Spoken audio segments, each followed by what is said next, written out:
Isang sasakyang sangkot sa Rent Sangla modus ang matagumpay na recover ng mga tauhan ng Highway Patrol Group Capiz sa isinagawang follow-up operation sa Barangay Andagaw, Calibo, Aklan.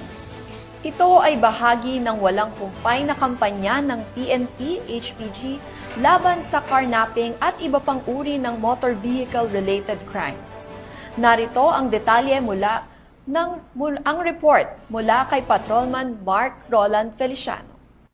Iting na operasyon ng PNP Highway Patrol Group sa pagsugpo kontra karnapping. Isang sasakyang Mitsubishi Montero ang matagumpay na na-recover ng mga operatiba ng HPG Capiz sa pangunguna ng kanilang provincial officer na si Police Captain Pedro T. Macababa Jr. sa Barangay Andagaw, Calibo, Aklan nitong nakarang araw. Ito naman ang panayam ni Police Captain Macababad sa nasabing operasyon.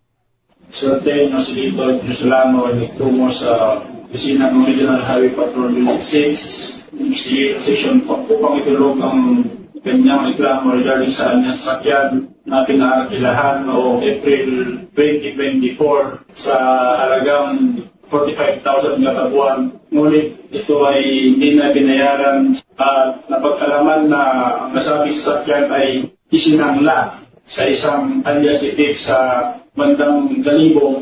So, agad-agad na nag-conduct tayo ng verification at investigation at napunton natin ang sasakyan sa Calibo. So, agad kami nagtungo sa nasabing lugar kung saan sinanda ang sasakyan.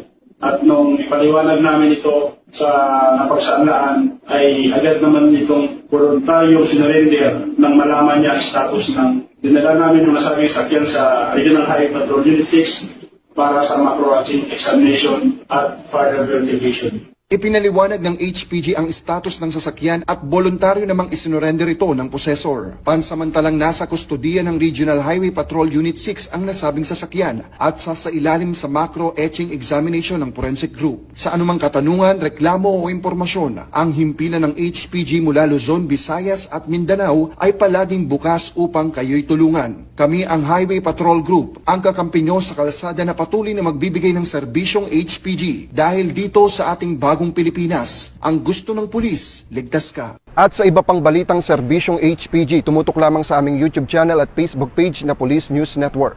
Mula sa tanggapan ng kakampi nyo sa kalsada, ako po si Patrolman Mark Roland Feliciano para sa Police News Network, alagad ng batas, tagataguyod ng balitang pulis.